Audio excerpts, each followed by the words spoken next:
Hi everybody, welcome to today's webinar. We're here today with Eric Rankin, VP of Product Development. Hi everyone. And I'm Robin Temple, Product Education Specialist. Today we're talking about GDPR, and as we're going through this presentation, we want to let you know Sam Brace is also in the background, so our Director of Product Education is going to be answering any questions that you have. Keep in mind, we have a lot to go over today, so there's a chance that you may end up having questions that we can't answer immediately. If that's the case, either Sam will answer them for you or we will follow up with you later on. So just keep that in mind. Feel free to toss them to Sam and he will help you out. With that, let's get rocking and rolling. So Eric, the very first thing we need to do is we need to say our disclaimer. We're not lawyers.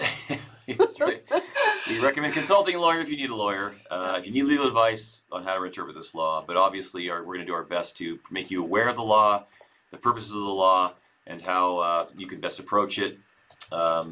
Outside that, you probably want to deal with the rest accordingly. And consult your own legal counsel. Again, we're not here to tell you exactly what to do. We're telling you the guidelines that have been provided by the GDPR policies, what we're doing for you to help you out. And then beyond that, you probably have a lot of individual scenarios that you might want to consider or ask about. And it's a matter of talking to your CRM analyst and then maybe even your legal counsel later on to see what your next steps are. Mm-hmm. So with that, now the disclaimer's out of the way. That's right. What are we talking about today? We're going to be doing a quick overview of GDPR. We're going to do just a brief overview of what was gone over the last time you had a GDPR webinar. Yep. So this is part 2 of 3. We're going to just kind of give you a high-level overview of what he talked about the first time around.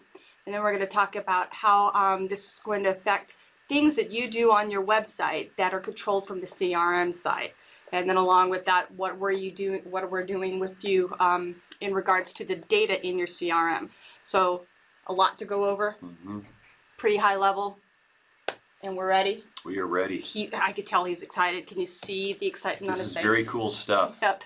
So first up, we're going to do our review, and we're going to just, what is GDPR? The General Data Protection Regulation. I'm glad that's an acronym. Yes, me too. That's a mouthful.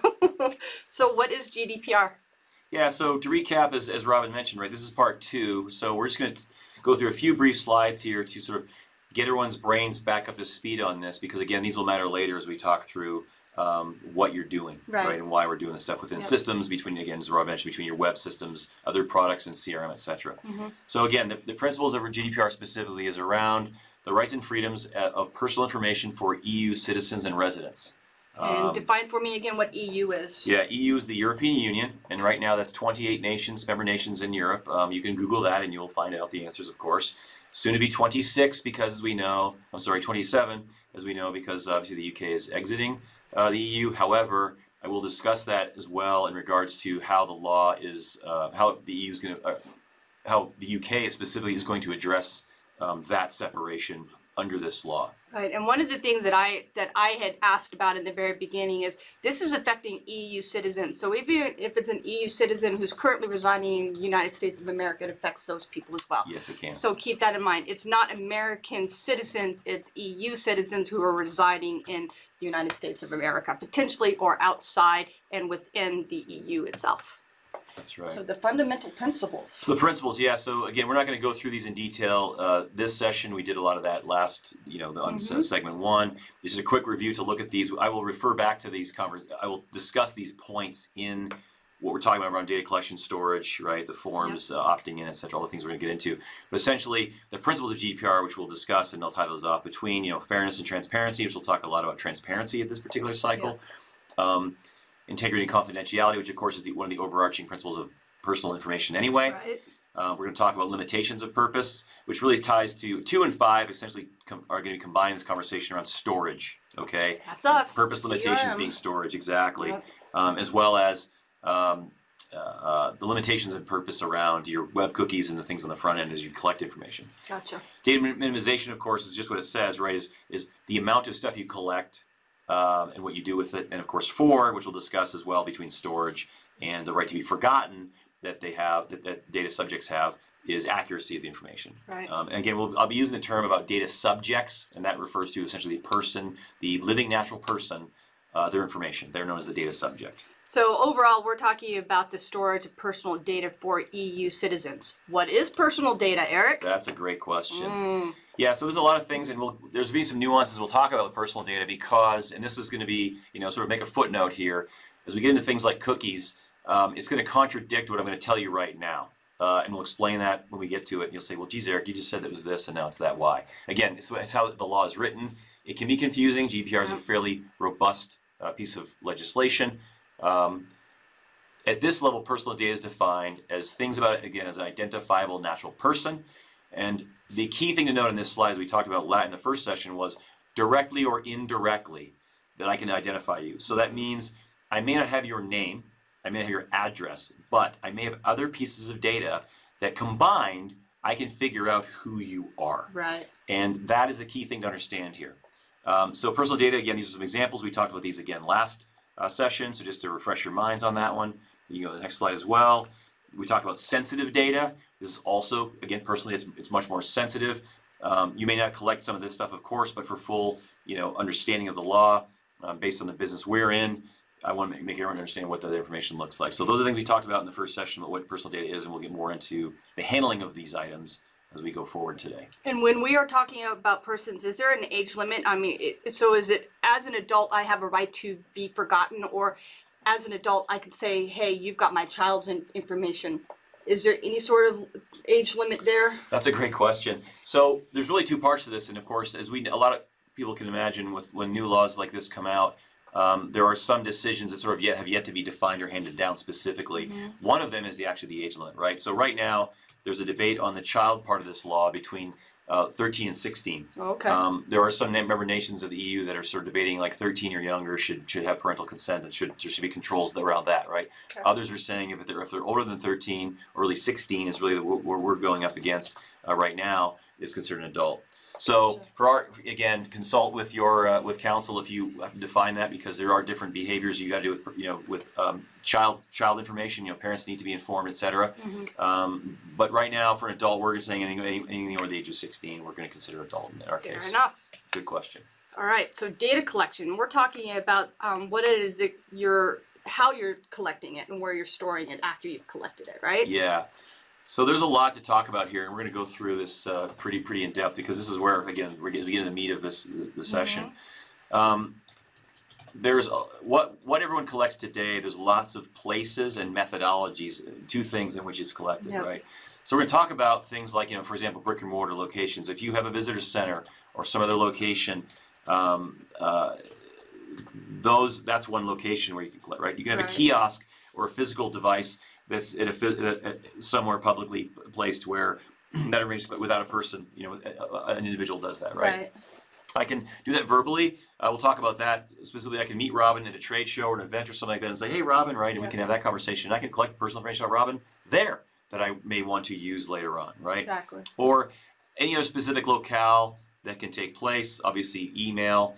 And just from the definition of where I am, this is going to get, our heads will be stretched a little bit in this conversation, is that some of those locations can be identified or not identifiable, right? So can I identify you by just a location? No.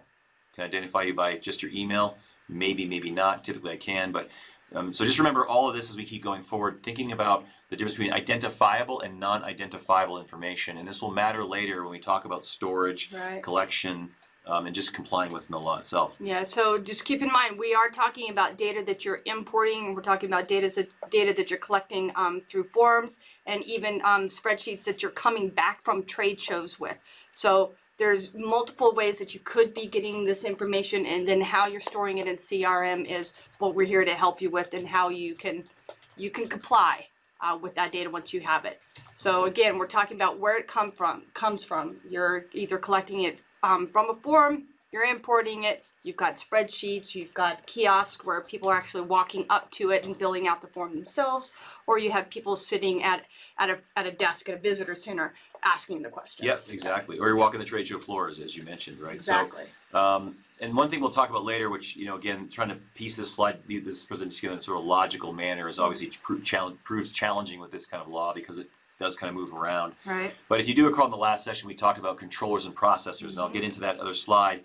But on this example, we talked about agencies acting on your behalf or third parties, right? As a controller, you are ultimately responsible as the customer-facing entity for those behaviors. If you contract third-party agencies to do that on your behalf, they are also controllers, and you must have agreements in place with them of what they're enacting, what they're doing, and we'll talk more about that coming up. This is a great example just to put it in perspective of like where all this information comes from, right? So some of you may have some, all, or none of these things potentially. Most of you have got some presence in this context, and this is not a definitive list, right? These are the most common. Oh, absolutely, yeah. We're trying to have you walk out of here with some actionable, personal understanding of how you would address some of these items that you can use next. But again, as we go through this, consider all of these things in a list that you may have of where this information sits and these interactions with data subjects that takes place. Yep. So this is just a brief perspective of your data subjects in the sense as we go through this, those individuals of what they need to know. We'll talk about all these blocks, of course, much more specifically, but specifically, right, they have what they need to know, right, is you're keeping their personal data safe and secure. Right. They can respond to access requests, which we'll talk about that within 30 days notice, and you can, of course, make a fee for that. You must give that information freely. Right. That they know that you're using their data as they give you in a transparent, appropriate, and permitted way. So we'll talk about consent specifically. Data management process and controls, right? We'll talk about your privacy policy, privacy notice, and your cookie policy and your cookie notices, things of that nature that you're sharing with them about that. Data accuracy. They want to know that the information you have about them is correct, right? And right to be forgotten, that can be deleted. And additionally, that any of the inquiries they make or a data breach that takes place, if you have a processor controller, for example, some of you in this case is a processor, so we must notify you guys about a breach, but ultimately your responsibility is to notify your data subjects of a breach. That's not what a simple view does. So to clarify that, as I mentioned, the controller-processor relationship, that's important to understand. So everything we're talking about here is in the context of you as controllers, which is the entity that engages directly with the data subjects. Got it. SimpleView and other partners, again, as we mentioned in the first session, are processors.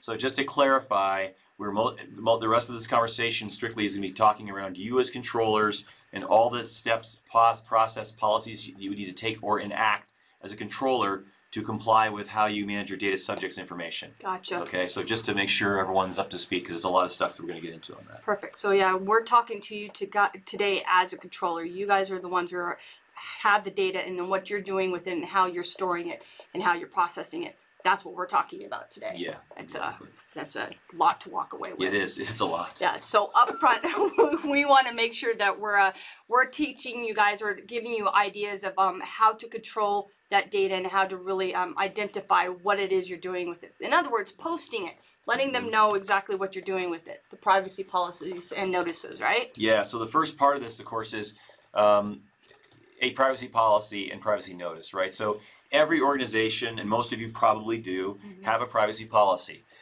This law, of course, is really taking you to the next step, is that you're going to need to review your privacy policy, and we're going to talk about all the things that should be in it and how you should address that.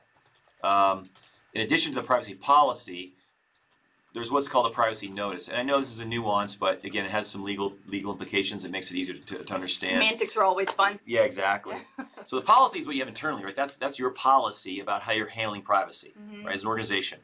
The policy notice is what you're publicly showing outward to the data subjects or folks that engage with your content material where you're soliciting for information, we'll call it, and engaging them.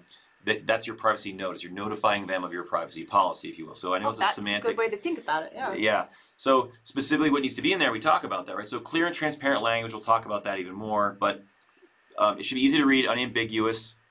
And what you're doing is, we'll have examples of this as we come up, as we get through this, is that what you're using the information you're collecting is used for, you're disclosing who it's shared with and by whom, and you're providing a means of inquiry on your policy that says, I can request, to be forgotten. Correct, and actually what you have about me, and we'll get much more into that later. Yep. So that policy is something that you should be working with your legal department on. This is not something that we can tell you, hey, it needs to be worded in this format. We're just giving you, again, those guidelines on the things that you need to have there, what we recommend based off of what we know about GDPR. So considerations when creating and updating these are a lot of questions that they should consider, and hopefully your legal department knows all about this. That's right. Yeah. So as a controller, again, as Robin mentioned, is reading these through the eyes of the data subject, right? So what your notice should be telling them are the things listed there, right? What are you collecting? Who's collecting it? Like, why are you getting it, right? Yep. How you're getting it. The big one, of course, there's how it's used. Right. And and the other big one, of course, is who it's shared with. Mm. Most of us share the information with third party. If it's a fulfillment house, let's use online sales, for example. If I bought a baseball hat or I actually paid for something, there's a legitimate transaction there. So I'm complying with some other laws. Therefore, this matters a bit less. However, I still need to tell them that I'm sharing information with the fulfillment house, because they're the ones that are going to get my information to mail me my stuff or what have you, right?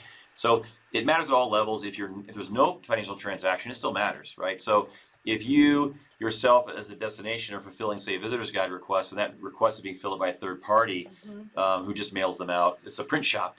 Maybe they do it for you, right? Yep. You've got to disclose that you're sending my name, address, and whatever else you asked for to Robin's print shop, because she's mailing that visitor guide from her office, right? So you're going to need to look at all the relationships you have and where your data moves to and from and who you share it with, and essentially, as concisely and as clearly, as unambiguously as possible, put that in your policy. So I can read that as a data subject. Not a lot of big words is what he's saying, right? Yes. Use small words.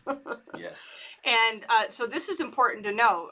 You need to make sure that this policy is a notice, so you're notifying them that this is the policy up front before they ever click that submit button on your forms. They need to see, oh, hey, they've told me where the policy is at. Now, whether or not that person actually decides to choose the policy, that's completely up to them. But you've done your due diligence. You've gone in and you've posted that saying, hey, we're notifying you this is our policy. So these 3 bullet points are very important. Yeah, they're big ones. In fact, the first one is, of course, is the most common. That's why I put it at the top, right? Most of us have a privacy policy, privacy notice, as we talked about, right? But we all know this, right? Most of ours, we all scroll to the very bottom of our page, and it's at the very, very bottom, somewhere by the sitemap. Right? Every time Apple updates your apps, right? Yeah, and that's sort of considered, not very transparent, going back to one of our principles. So really what needs to happen is, and we'll show this in great examples coming up, is that you should put the notice where it's visibly going to be interacted with the user, right? That's important. That said, you have other circumstances that may not be web-based, as we'll talk about, that you can deliver them in writing. They can be done verbally or other means of electronic distribution, depending on how you're working, right? So if you're doing the planners, you're doing individuals, other groups, tour operators, there's any other sort of context in which you're engaging in your vertical, you can use that, right? Gotcha. But again, simple access is key. So, and I like this bottom one, available in the sitemap. So you might even have a link somewhere on the top part of your webpage that says policy, right? Privacy policy. Certainly on the pages that you're engaging with folks, right? And this is an example of how someone actually had to interact with the page itself. Yeah, here's a great example. And of course, if you look at the content in the screenshot, right, what's very clear is it says, right, information that can be found on a business card, name, employer. So they're very specifically calling out what they're collecting and what they're storing, what they're using. And also explains about the content, certification, and training, and that they don't sell the personal information to anyone. So there's lots of, and there's many places you can go look at good privacy policies. Some of the best ones I can recommend, certainly Microsoft has a very good one, and another good one is LinkedIn. We all know LinkedIn. Oh, yeah. Go look at LinkedIn's privacy policy. They deal with personal information quite a bit. So there's a lot of good stuff out there that you can look at to gain some really good examples of sort of what should be in one, the way they're broken down. One thing is called layering. Layering is great, is that it's not just one constant scroll, right? There's those subheaders where you can click on it and it expands. Nice. It's a design thing, but it actually does matter quite a bit and shows that you're really trying to make it easy and transparent, etc. If you really want a great example, of course, you can look at SimpleView's privacy policy, because ours, of course, has been just redone and ours is layered. So there you go. That's a great idea. And that one's free. We won't charge you for that. So we're going in to talk about the things, that the nuances of your website, and going and talking about your cookies and the forms that are involved with your website. So this next topic is all website stuff. Yeah, exactly. And most of you all have a website, I imagine. So cookies. Let's talk about cookies. Cookies, not the eating kind. Not the kind you eat. I wish we had some of those right now. Frankly. I'm a bit hungry today. Sam? No, I'm kidding. So go back to where I started earlier, and I talked about how personally identifiable information was those other items, right? The challenge is the law treats cookies in a very interesting way, is that they're exceptional, and I call that out specifically in the context that while they're not identifiable, the law is considering them as such. Okay. So as we talk here about, because a lot of times cookies contain things like strings of numbers or other computer-generated information that doesn't necessarily have a person's name or an identifiable person in it, right? But because cookies are so pervasive in the internet, and there's so many cookies on a page, I mean, in a lot of cases, some sites have dozens of cookies that perform various actions, and we're going to talk specifically about this for a moment because it's very important to note. And a lot of people on the marketing side are very tense and sort of stressed about the situation because there's a lot of data that's collected through cookies that provide other information to make decisions. So there's there's a bit of a push and pull here in what the law has done. So specifically, those items that I have to be treated the same, and they're considered personal data. Okay. And that's personal data that's specific to the person as they're interacting with your web page because they're on their own personal computer, so that data is being collected. Correct. Yeah. Got it. Yeah, and it could be, again, this could be app-based, so any web-based thing essentially these days has cookies, right? Gotcha. So again, why they're exceptional about cookies is, oh look, a cookie policy. Yes, you need to have a cookie policy and a cookie notice. Again, if you don't have one, now's a good time to write one. And why I'm calling this out separately is, in the past, most of us, the privacy policy and privacy notice contains something about cookies, right? You can still include, and we're recommending, your cookie policy or cookie notice on your main sort of policy process included. However, on the website, at certain points, we'll talk about on the pages, you've got to provide that cookie notice earlier on. We'll talk about that as to why. Wow. Yeah. So treating cookies the same way, you need to inform in the policy why you're collecting the cookies, what they're for, what they're going to do. And the key thing to note here, and we'll talk about the opt-in, we've all got those where you can say, do you accept cookies, right? Users have the ability and the right, as the law is stated, to decline the use of cookies before they get loaded, right? Most of the time, the cookies already loaded in the device, then we say no. That's not going to fly.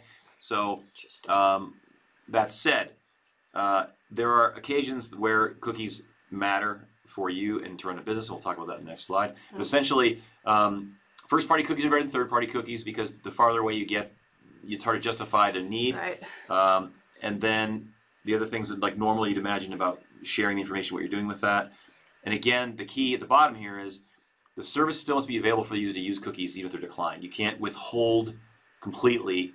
Like, well, if you don't accept the cookies, you can't do anything. You can't really do that. It's not. That's nice to know. So every time I tell people no on their website, I could still browse their website. I may have to click that no like 300 times, but I could still interact with their webpage. Yeah, it's frowned upon if you deny service. So right, exactly. Don't do that. Probably. Yeah. So let's talk about the other part, the exceptional part about cookies, right?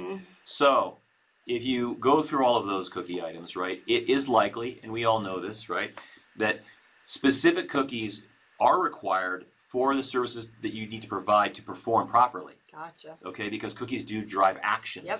So while it sounds a bit scary, it can be somewhat intimidating, right? The positive here is you can sort of determine which are business necessary, and as long as you've got those identified and those are called out within your internal policy, again, you don't have to necessarily call those out on your cookie policy, on your cookie notice rather, you can do that, right? Additionally, if you've got contractual agreements or other things that take place and they're contractually necessary to fulfill, then those cookies can stay.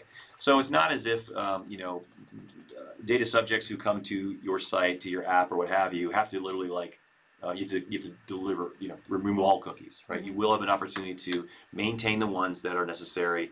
So they're just really pushing against, transparency and to sort of clean that crazy camp of things going on up a little bit over there. And I'm assuming that SimpleView, our web teams, SEO, PPO, or PPC, sorry, everybody out there is going to be trained on this. So if we have clients who are using our CMS product, they should be able to talk to anybody at SimpleView who supports those products to help them out with any of that. We want to help, and we will help, and there's certainly some conversations that you need to have and get some guidance and advice and what to do, etc.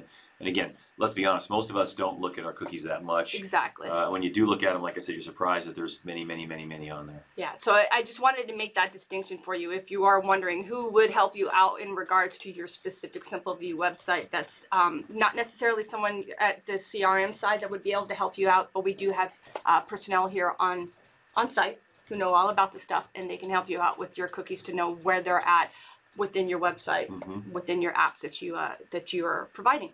And that being said, this is an example of a... Here's a cookie example, right? So this is a pretty big drop down. I like to do mobile because I use my phone all the time, right? But here's another one that just says, right, the sites use cookies, what they do with them. Again, the point I made earlier, right? Some are essential to make your site work. Right. Okay, right? Other improve the user experience. So once again, as you'll see, the privacy statement or privacy notice is very prominently right there. I can click it and come off to it. Right. But it's very simple statement. It's not intimidating or confusing or threatening in any way or anything else, right? So, you know, part of the challenge you'll have that everyone does is how to write a good one and how to use that, and then really understand where it needs to be placed across all of your tools and systems. Absolutely. So again, where applicable, as one of your processors, Simple View can help you with that. However, I know a lot of you have many other organizations and systems you work with. So remember, you're going to need to look at all of your tools and systems and all your processors that you work with, as well as you as a controller, to ensure that you have all those things in place. Exactly right. So now we're going to talk about the consent and the right to be forgotten. Yeah. So this is really the bulk of how CRM is handling your data, what you're doing with it, making sure that you're complying with all of that and how you're handling it within CRM. So it looks like almost looks like scripture here. Recital 47. That was I saw that. I was like, I got a little technical there. So recalling everything we've discussed so far, right? This consent is really what we're looking for. Is that you want people to basically opt in or consent to be communicated with and have and consent to giving you their information. So we're talking about consent, right? Okay. Part of the law, which we'll get into, which I combine these together, is the right to be forgotten, meaning that, right, even if they consented at some point, they still have the right for you to get rid of their stuff and say, get rid of my stuff, right? So we'll talk a little about that later on. Okay. So in this first component, we're going to talk about consent, right? So recital 47 specifically is the purpose that talks about that. And you don't need to know recital 47. If you do want the law and you need help with that, I'd be happy to provide you guys with really the detail of GDPR if you want it. I've got lots of good information. But the questions you ask yourself are things like, do you have a relationship? You know, is there legitimate interest in what they're looking at? If they've accepted the cookies, if they've done these things, then you're probably getting closer towards that information, right? But consent specifically to those things, right? It's freely given. It's very specific what they're consenting to. Provided I've been transparent about what I've told you, I would be informed at that point, right? Okay. And it's not ambiguous, right? And additionally, those things at the bottom are that it's clear, it ties to my subject rights, it's unbundled. You know, we'll talk about granularity because that's some good examples of that. It's not lumped in where it's like, if you get this, you get all this other stuff, right? Because they don't want the other stuff. Exactly. So this is where we're talking about explicitly giving that consent. Yep. Yeah. So this would, of course, be in your policy and your notice is that, right, you're getting a data subject to explicitly say two things, right? One, you're going to let me use your data, and I'm going to store it for a period of time. And we'll get into that in storage, obviously, in the back half of this, of course. But so you need to clearly explain those things, right? In your notice, in your disclaimer, in your policy, wherever it's going to go, that those two things. And you probably want to understand a little more about, where it's stored as well, if it's cloud or local, things of that nature. Right.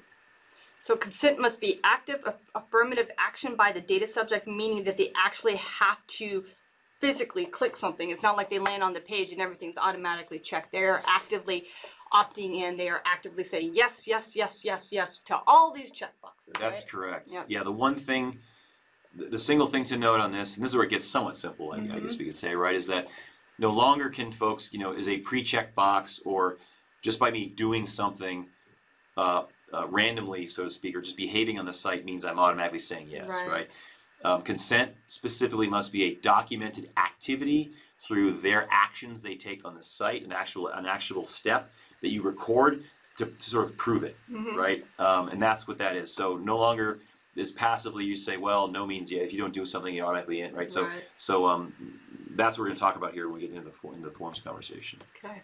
And so now this is a matter of you should have a double opt-in at this point, not a single opt-in. Yeah, we recommend, so specifically, of course, those of you who are familiar with Castle and what went on with the Canadian anti-spam law, GDPR essentially is really a true cousin, step brother, step sister to this. It's just a bit beefier because it's covering 28 member nations versus Castle on steroids. Yeah, exactly. So while single opt-in still is a viable option, what we're recommending essentially double opt-in is a bit better, and the reasons being specifically is that in Europe there are many member states that still have double opt-in as their parent rule set, and where it's still a bit squiggly, so to speak, with the EU laws, because GDPR is not in practice yet fully and will still evolve once it gets launched. Is we're saying double opt-in is a safer way to go, right? Are you sure? Yes. Are you really, really sure? Yes, right? Yeah. So, but there are occasions when single opt-in can work.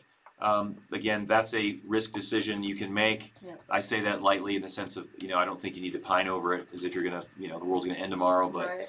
You can decide where and when you think those opt-in options make sense, but certainly need to have one or the other or both. Absolutely. So a data subject's rights, all the information that's collected. So this is this is a lot for me to read and process, so I'm not sure what. Yeah, so we talked about this again as we're going to move these rights now. Remember, as we talk about these data subject rights that we talked about before, how these are we're going to evolve now into these forms very soon. In fact, another slide or two. Next slide. So we talked the first part, right? Provide a public-facing area for a request to be made. So a subject has the right to request what you have about them, and in doing so, you must respond in 30 days to provide that answer. So, for example, if I'm XYZ Corp and Robin goes to the site and there's a request form, and Robin says, Eric, or XYZ Corp, I do want to know all the information you have about me. Okay. I have 30 days to respond to Robin, and I can say, Robin, I will provide you this information, right?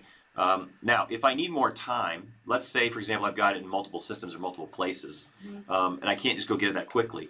That's okay. You just at least have to respond back that I got your request, and I will get it for you and explain if you need more time, and typically you should be fine, right? Once you do that, then you can determine how you can get the data together and distribute it back out to the customer. We recommend a commonly used data format. CSV typically is a good example of that. So you'll need to consider in your policies, in your internal processes, how you're going to address that step and how you're going to collect it and how you're going to do it and who owns it, etc. So there's a lot of process work that will have to take place. So that being said, let's talk about the forms that you are probably publishing on your website that actually flows as data into your CRM. So these online forms that we're reviewing today, we're just kind of giving you a high-level overview idea of what's good and what's bad. We're going to give you a little perspective on what it is you're collecting and what we recommend. So our very first one, we're talking about a visitor center opt-in. So this is someone walking up to maybe one of your kiosks and filling out their information themselves. So I know this is hard to read. That's why we're giving you another slide where we're zoomed in, hopefully a little bit better for you and you can actually see. A lot of the information that we're collecting on this form is information that you'll probably want to have in your CRM so that you can do multiple things. You can send visitor guides. You could send e-newsletters if they're opting in for them. So all of the information that they're putting here, they are seeing this form on a kiosk. They're filling it out. They have a way of looking at the privacy policy, and you can see that towards the bottom here. But one of the things that Eric mentioned to me that I didn't think about is you also have the lady standing behind the visitor center counter asking the questions and filling out the form. Is this still applicable? Can she maybe run through this form herself and fill out the information? Is that still a viable option? Yeah, it is a viable option and somewhat recommended. In fact, and it depends on your physical layout with brick and mortar, but if you have an attendee, and I'm a big fan of those, I do go to visitor centers when I travel. I kind of like it. It's kind of fun. Is, in this form can be filled out, and then maybe what I would do is I print off a copy. Right, and I'd say, hey, thanks, Robin. Here's the information of the natural park or whatever you're looking at, right, that you want to see, or this attraction in my destination, and a map. And by the way, here's the receipt of the transaction, so that there's evidence produced. Now you're going to have this in your system, of course, recorded, but it just provides a level of protection in the sense you print it off and provide it to those folks. And additionally, the granularity we talked about, right in the middle there, you see those specific check boxes, right? So it's very granular. It says, hey, here's these things. It's not lumped together like just stuff. Exactly. And that's a good thing. Good. And so down at the bottom, the red text, and I'm sorry, it's hard to read. We tried to cram it all in here. Notice that these are required fields. So even if I don't have permission to email them, they have to choose no, and they have to choose no on the privacy confirmation. I didn't read it. I'm not giving you consent. Now that being said, we're still collecting the the address information here at the top. So is that still kind of No, that's a great example. So good point, Robin. So what Robin's talking about here, and you guys will notice this, is that remember we talked about data minimization, right? So what do you need to collect, right? The goal is to collect what you need to deliver the services that you require. Right. So the truth is, in the face-to-face example, do I need Robin's first name, last name, address, city, or any of that information, right? I really don't, to give her what she's asking. Right. However, can I ask her and say, hey, can I have your zip code or what state? Because maybe we do want to collect some information, aggregate style, to understand like where a visitor is coming from in certain locales. Yep. I can't identify that person from that information. Right. So I don't collect it, and she's not identifiable. Am I okay? The answer is yes. Yep. And because you're collecting it for a reasonable purpose to conduct business, to make some measurements and maybe improve service, Yep. right? So that's perfectly fine. If you don't, so if you don't need to, and we'll talk about this again as we go through many forms. If you don't need to collect it, don't. That's Right. really the answer. Exactly. Yep. So the next one we have is a newsletter sign up. And again, this is the big overview. So someone's landing on your website and going to this form. And this is them opting in for hopefully all of your newsletters. And notice that we've got their first name and last name, and then we have their country here. Is this a bad example or a good example? Well, that's a good point. It could be a good example in one sense, is that if you want to segment lists, right? So let's say these are not EU residents. This guy's coming from, Schenectady, New York. Yep. That's great. If someone's coming from, say, the drop-down country was the EU, was Germany, I can separate those lists out later because how I handle that information may be different, and the law requirements of what I want to keep or what I shouldn't keep are different. Right. So there's no harm in doing that. In fact, segregating the list for if you're based in the States or in North America probably isn't a bad idea. Right. So that's a good example. And again, no boxes are pre-checked. Right? It's all very clear. So that's a great example. Yeah. So one of the things that we really want to key in on, and I think this kind of rolls back into that Canadian anti-spam law, at the top we're explicitly saying, hey, you're on the e-newsletter sign-up page. We give you a full sentence describing exactly what it's about. And then down below we're going into even more. So this is the double opt-in and maybe even a triple opt-in, depending on how you look at it. Yeah, and again, the granted permissions are great, right? Yeah, It's got exactly. 3 things very specific. Outdoor hiking, right? It's an event.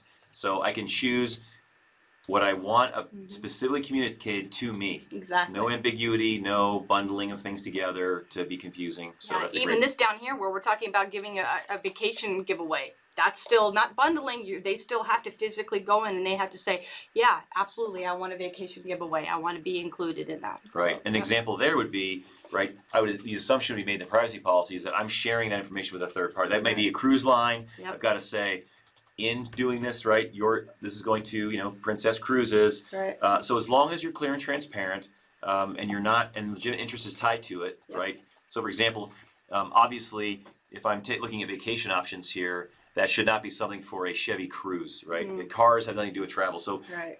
who your partners are and legitimate interest need to match. Right. Bait and switching products or goods or services is also not a good idea. So stay very much within what you're speaking to on the topics. Yep. So you better only be sending me e-newsletters about hiking, and I only want to get a Southern California giveaway.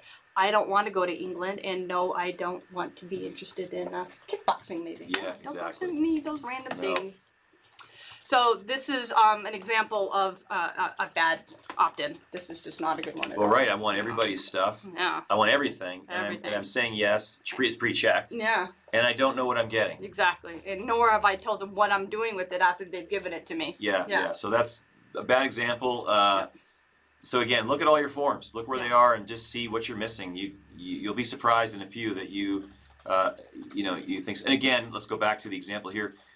I could probably just, even on this one, right? I could probably just send someone the guide with just email address. Do I need their phone number? No. Do I need their name? Nope. Not really. You got to make some determinations on what you want to collect and what you need to do, what you need to do. Yep. So one of the big takeaways here as we're going through these is just keep in mind you probably have forms that you want to review. Your CRM analyst can help you out, and they can answer questions for you. They can help you review them, and it's just a matter of knowing what forms you have, what you're collecting on them, what you're doing with them, and having that privacy policy on the form or the notification of the policy on the form so they know exactly what you're doing with their data. Yeah, absolutely. And so this is an example of visitor cards or print media. Again, we're collecting information, but we're not really giving them anything to fall back on. We're collecting your email, but we're not telling them what we're going to do with it or anything. We're just saying, hey, thanks for visiting. Thanks for your data. Well, and these are tough ones, right? So I don't know how many of you out there still use these types of methodologies, but typically, right, if you use a third party to put these cards inside magazines, etc., where people fill those out and mail them in, right? Again, we didn't do the backside of this card because they were difficult to find. I looked for examples; they were reader challenging. response cards are hard to find. Yeah, so if you're using reader response cards or any kind of print media of that nature, right, that information needs to be submitted at some point in time. So there are two ways that can be done. One is that card can get filled out and get mailed in, and then I basically need to inform the data subject.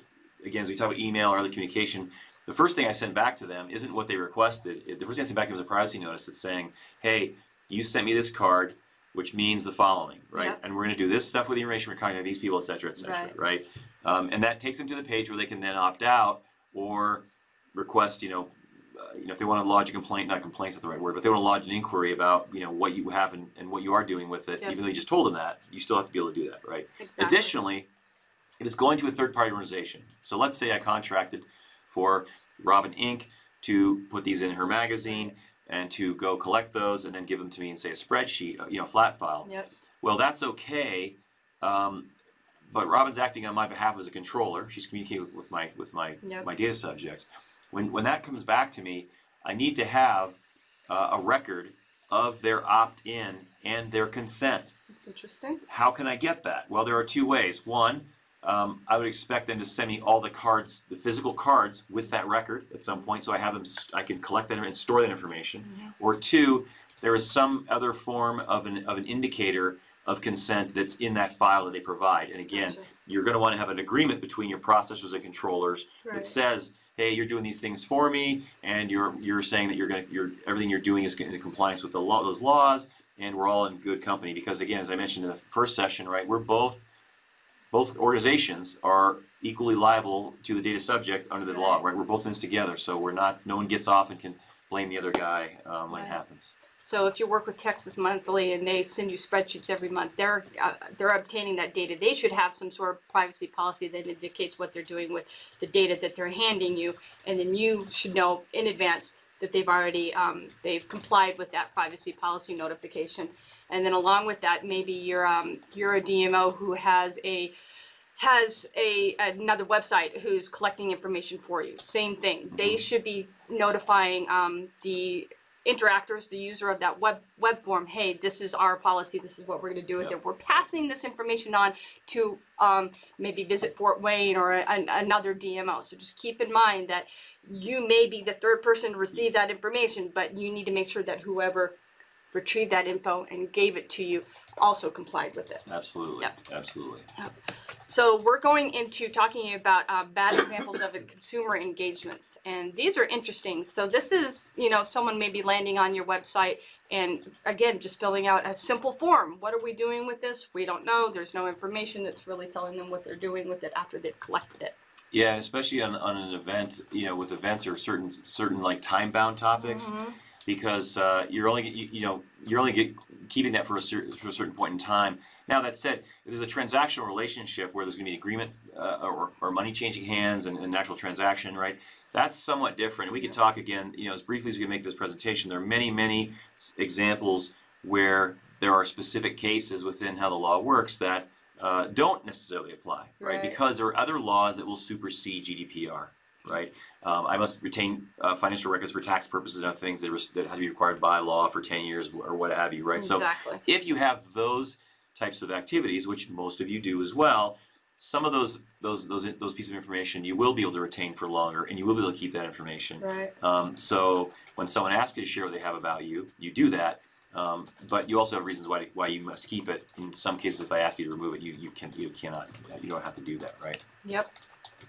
So this is a good example of an opt-in for business to business. B2B. Yeah, B2B is great. So this is, you've got your meeting planners or maybe even journalists coming to your website asking for information. They have to give you their information so you can give them the information they're asking for, right? Yeah, so exactly. They're asking you to, hey, collect bid information on an event that we're interested in your city.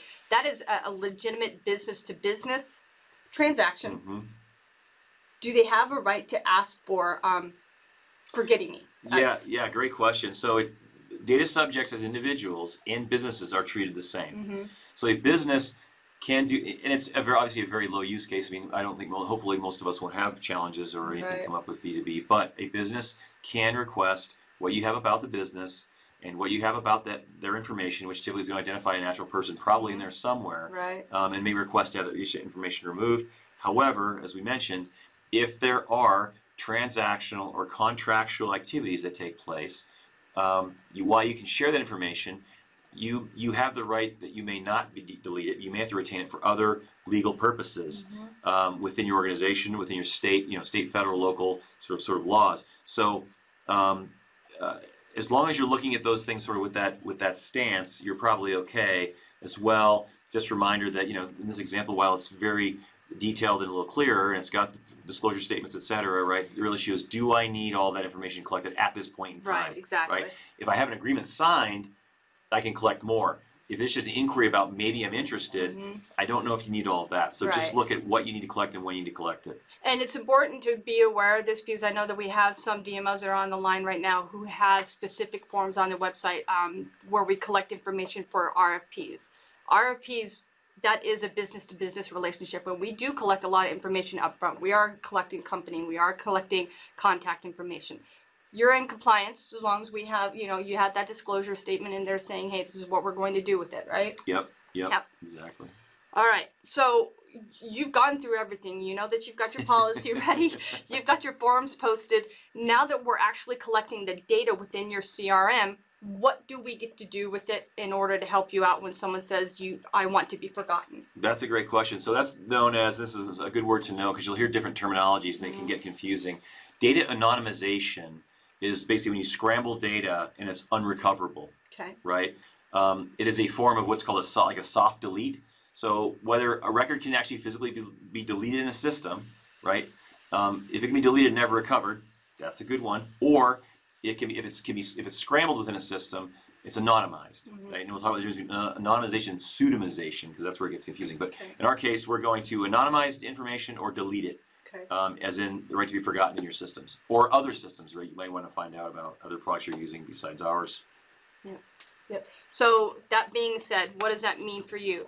We collect very specific information in CRM. In order to create a person in CRM, we have to collect their contact information, first name, last name, address information if they want brochures sent to them, email addresses. There's a lot of information that we collect. And then beyond that, as they're filling out the forms, an inquiry record also gets stored. So depending on what information you're collecting, where it's stored, whether it's on the consumer or contact level versus the inquiry level, all the information that you're seeing here, everything that's highlighted, is stuff that we know that we need to quote unquote remove for you to anonymize it. Right. So everything that you're highlighting in red here is information that we know that we need to anonymize for you. Yeah, and the thing to note about those, in fact, that previous slide, of course, is pretty beefy, right? Is there's a lot of fields there. Right. There's lots of fields everywhere.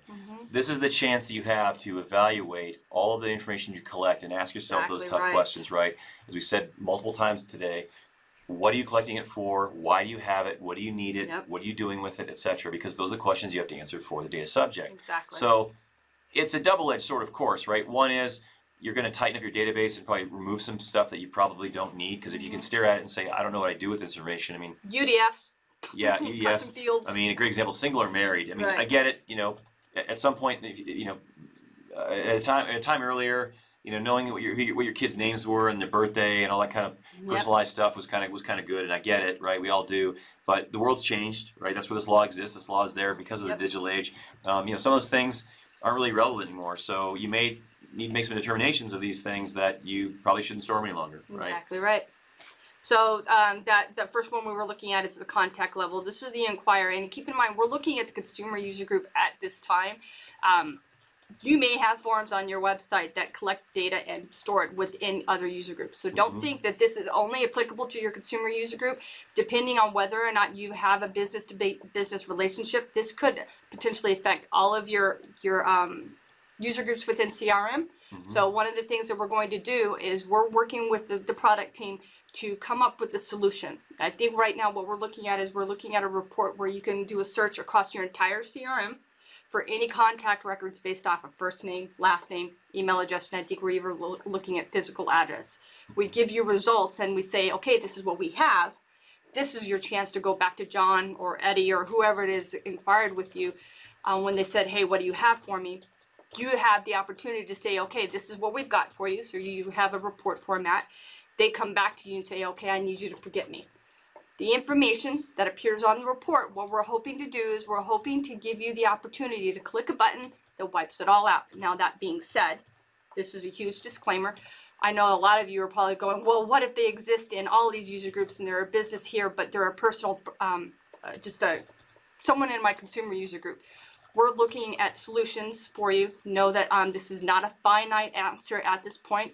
What we want to do is we want to give you a quick button. However, there are going to be little caveats on how we're doing all of this. But ultimately, it comes down to we want to provide you the opportunity to do a search by first name, last name, email address, and maybe address. Yeah, so we'll provide standard report. There will be a standard report, so to speak, that will be core for the evaluation and removal of a request. And again, how many requests will you get?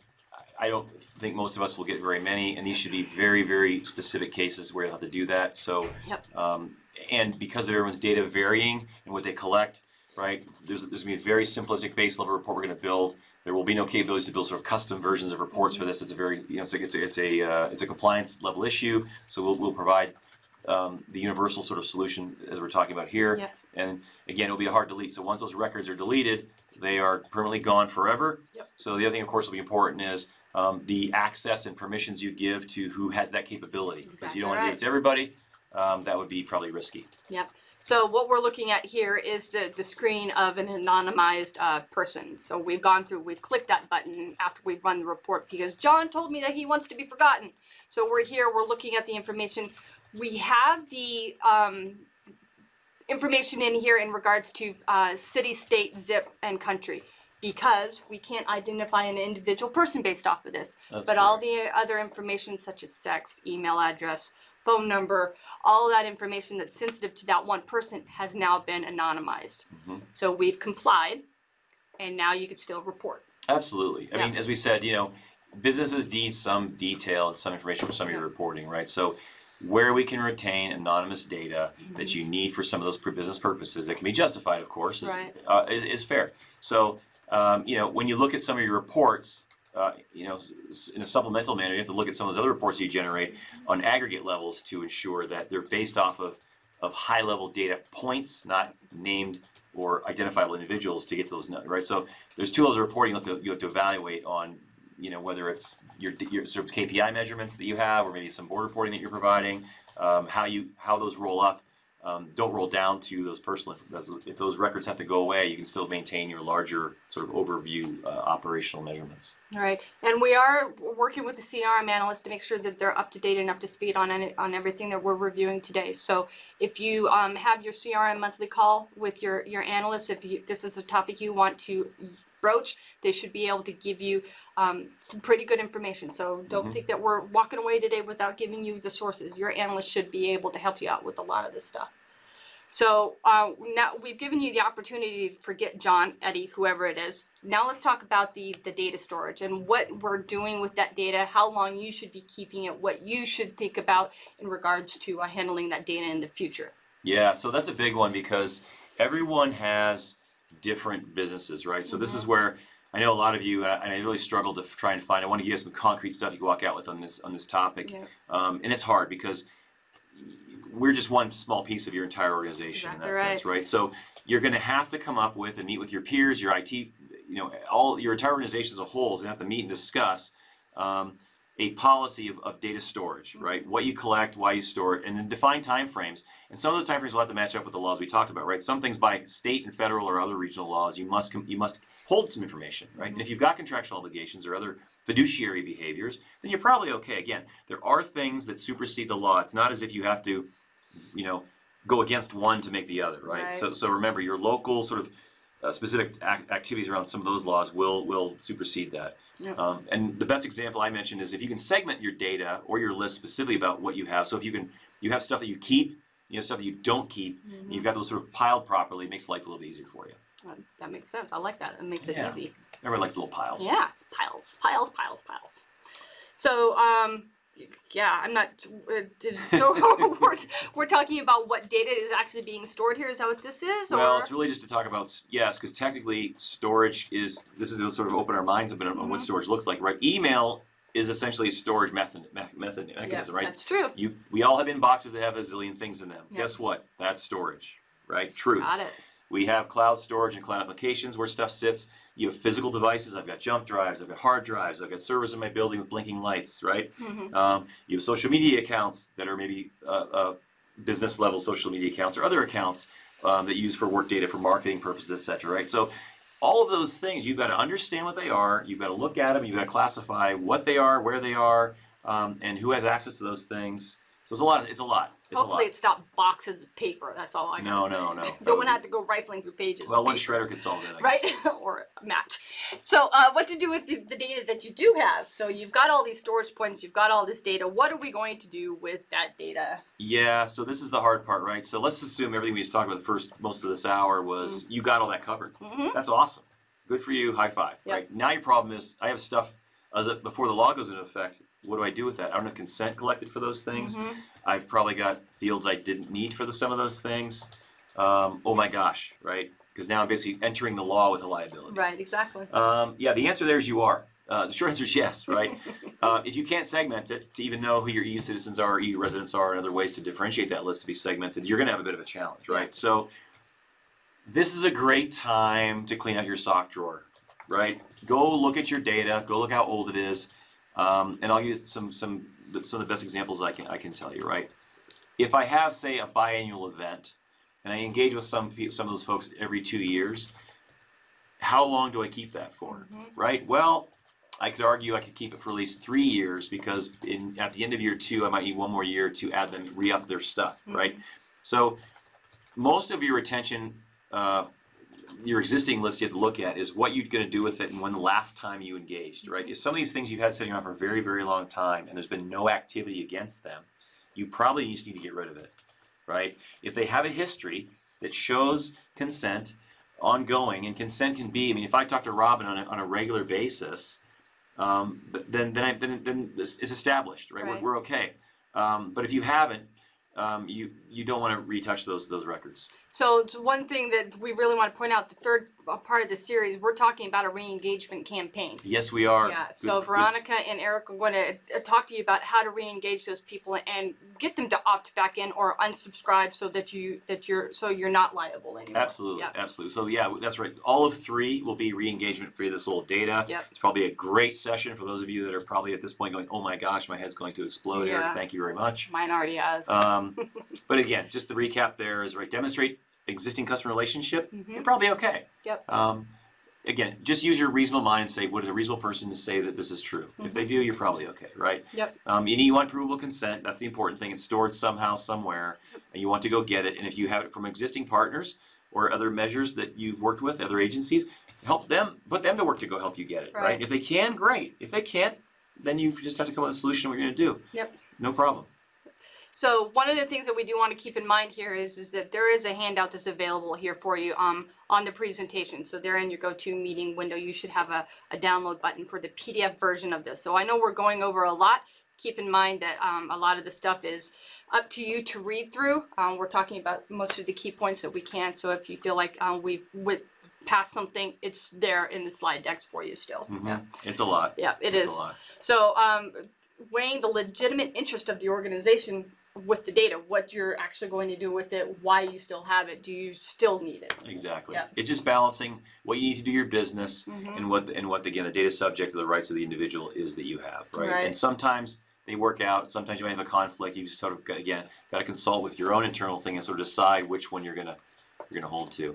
Yep. At a minimum, I strongly recommend this one, right? If you've got unsubscribed users or that list, is just get rid of that information. Just delete it and start over.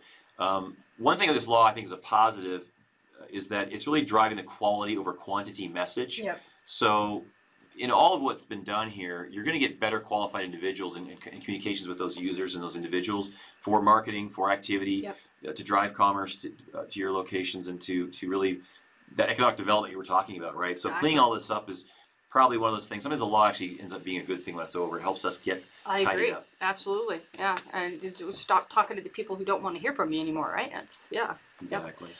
Don't want to always have to click on that spam to get you to stop showing up in my inbox. Exactly. So, consumers' rights to access. This is the point where they actually get to come to you and they say, hey, you know what? I want to know what you have on me. On your website, one of the things that I thought was a great idea is just having a link where someone can send an email to a specific email address. So it's a pre-populated email. They click on the link, and now they're asking you, hey, what do you have on me? You email them back, hopefully within 30 days. Exactly. Yeah, we mentioned this previously. I just want to close with this, so because most people don't have that. This is the one thing most people don't have set up, right? Yeah, exactly. So in your form, just make sure that you provide a way for someone to request that information. That's all it's about. We talked about it before. I just want to close with it because it's important. It's very important because they have a right to ask you to be forgotten, but at no point have we told you how do you let them know that they have it right. So that email link is a great idea. Yeah, yeah. And the forgotten part that I want to exemplify that I didn't touch on, I also want to save here was that, as we mentioned, you have the right to delete the records that Robin and I were just reviewed in those other forms, but that also means sharing it. Yep. Okay, and we didn't talk about that before because we were focused on the forms, but specifically is if I ask you to forget about me, that also means everyone else in the chain that you work with has to forget about them too. So if I'm passing your information on to someone else, that someone else has to forget you as well. So that's where there's a lot of work there on your process between your other providers or your other places your information goes, is that they can do those things as well. So that one, more than likely, no one has a setup either. So that's your other big action item to sort of go look at that. Exactly. Wow. Questions, Sam?